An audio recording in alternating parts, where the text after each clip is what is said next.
So that shiny new game just came out, Sunkenland. And you want to know if it's worth your time, right? Well, let's take a look at the game for some first impressions. Right when you start the game, you get this message. It shows what's possible in the game currently and what will be added later. That makes sense as it's only early access currently. So to begin, you make a character, male or female. There's only a few options for skin, hair, and hair color. Not that customizable at all. On create game, you have a host server for co-op or single player. On host server, you can create a password, choose a server, and allow up to 15 players in the server. I chose single player though. Here you can select several different options for your world, such as enemy difficulty and survival difficulty. You can look at the screen for the other options. Once you create the world, you spawn over water and drop in. Right away you can see ruins under the water. If you swim to them, most likely you can find something to scavenge. In this case it was scrap metal. I also like how the object you scavenge explodes into pieces when you're done with it. Once I got on land, I took a look at the different things that you could craft. On the left hand side there's 5 different menus for simple crafting. Under build, there's 7 different menus. I looked at the mission next and I'll sum it up to this. You have no memory and you must survive. Then there's a map, which is kind of large actually. And under the faction tab you can see the different groups that exist in the world. You can see how many islands they possess and how many enemies of each faction there are total. Now began a long process of exploring and gathering resources.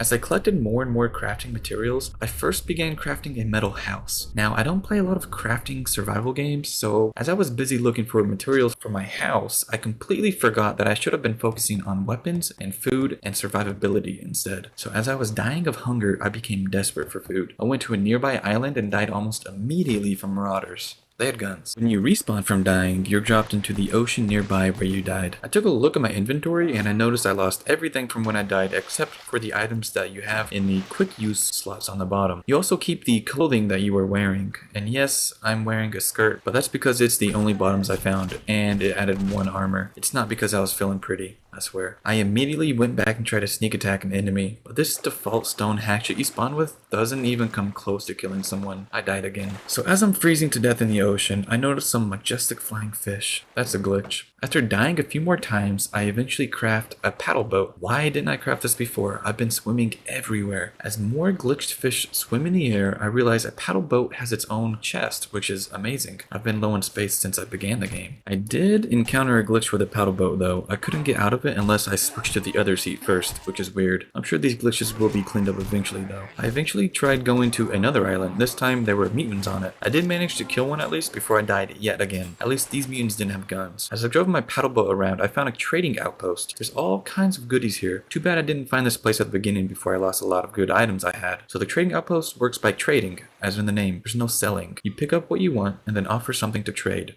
If it's not enough, keep adding items until it is. I realized after dying even more times, I'm awful at these sorts of games, but this one isn't bad. I started to get the hang of it at the end of my session. I plan on to keep playing this and to keep getting better so I can see what sort of base I can build and also to get revenge on those dang marauders. Overall, the game isn't bad. It's not exactly amazing, but it's not bad. I encountered a few glitches, I kept dying, though that's probably user error, but at least I enjoyed my overall experience. Whether or not this is your type of game, I'll see you in the next one.